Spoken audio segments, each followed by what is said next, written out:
If you are in the market for the next best kettle for your household, this video will hopefully answer the questions about the new SAKI Luna Pro, which is growing in popularity right now, which I eventually bought after hours of research as a replacement to my Cuisinart that served me for 10 years. And trust me, I have a very high standards for my kettles. I drink tea at least 3 or 4 times a day, and this thing has to serve me well. So I have used this Luna Pro for about a month and a half, and today I'll talk about the features and functions that it comes with, compared quickly to my Cuisinart, and give you my thoughts on pros and cons I found along the way. So stay tuned. First, let's talk appearance and the materials that are used in these kettles. The Luna Pro definitely wins for me here because the design is outstanding. It blends in nicely with my kitchen.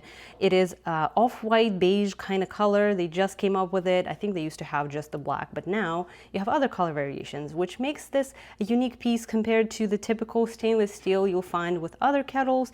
And with stainless steel, it's usually very prone to fingerprints, so not as easy to clean. The other thing I really love is the handle. On the Luna Pro, first of all, the handle is much bigger, so it's grippier. These pieces are plastic. Cuisinart one is plastic, but this side right here, this whole piece is silicone, which makes it super grippy, way grippier than you think, for you to actually lift up the kettle, especially if it's fully filled to the top. It's easier to carry it around. Lid is where the biggest difference steps in. With Cuisinart and other kettles, usually it's an attached kind of lid, right? So you use one of the buttons to open it. This is what broke on my Cuisinart, the reason why we're upgrading. With SAKI, you don't have that. It opens like this, and you have to fully remove the lid to fill it up.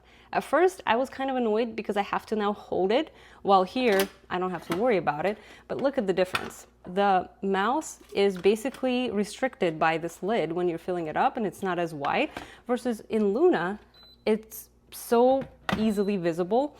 It's very wide, and this doesn't annoy me as much. This doesn't get hot, by the way, when it boils, so definitely not a problem. I already got used to it within a week, and it has a nice seal here with silicone. Both have 360 swivel base, which means you can swivel your kettle on the base and place it however you want. So if you are right-handed or left-handed, this is not an issue. Same with Cuisinart. I heard some people say that the cord on Luna is pretty short. I cannot say that it's any shorter than Cuisinart's. I feel like the length is perfect to reach the outlet. What sets Luna Pro apart from many other kettles is the fact that it's completely stainless steel inside. What does that mean? Your water is not touching any plastic parts. So this is the side where the filter is normally located, and the spout itself, all of it, and obviously the surface inside is stainless steel, which is a way better option for your health versus this is the filter that comes in your Cuisinart and many other kettles that is plastic, so your water is ultimately touching it. One of the things I really wanted in my kettle, it was the ability to select any temperature I wanted and not to be limited just to the presets. And here's what I had in my Cuisinart. Very typical for many kettles. What's unique about Luna, you're able to select your temperature to degree. And let me show you how that works. So you'll just power it on with this button. It lights up this little screen showing you the temperature that is going to reach and the exact temperature of your water right now. The cool thing, it's showing you gradually how the temperature is raising here, and it lights up nicely, and in the dark it looks way more vibrant.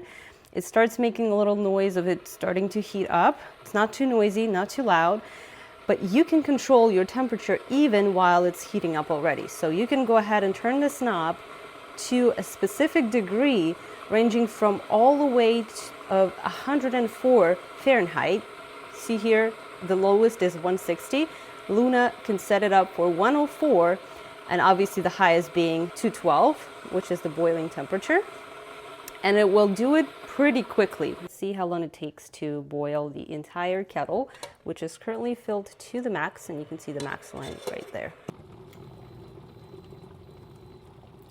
So it makes that sound indicating that it's done boiling. It's been about 5 minutes from 104, 106 to boiling temperature. The other unique thing about this kettle is the variety of settings you could change. Starting with presets, you could actually go back from having to change your temperature manually to having the presets on, which basically looks like this. You have specific temperatures to toggle through for different types of teas, even including the baby formula temperature. It's very useful for some people. Then you can change the sound from Currently have it at the highest. Then change the units from Fahrenheit to Celsius. And I do have to say, this knob is pretty user-friendly. You don't have to study the instructions that much to understand how that works. You can change the language from English to French to Spanish.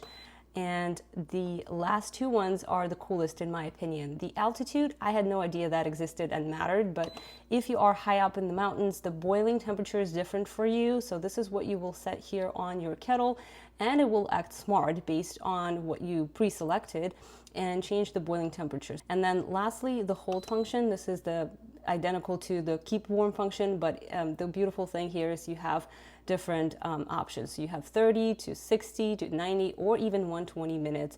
And what happens here, the kettle basically stays in that hold function for 30 minutes, and it continuously keeps warming it up just a tiny bit once in a while. So after a few minutes of it standing by its own, it will warm it up to the temperature that you pre-selected before. One last but pretty important remark, Luna Pro is still fairly new to the market, which means it raises that natural question for me. What's the realistic lifespan of this product? Is it going to survive similar amount of years that Cuisinart did? Nobody knows. However, I do really hope it does, because with all of the features and functions and the materials that are used here, it has great potential, and it has definitely satisfied all of my needs so far in this 1.5 months of testing. And side mark, the customer support has been great so far. I really hope this kettle will last me for years to come, and I hope this video was helpful and will help you make your choice about your next best kettle.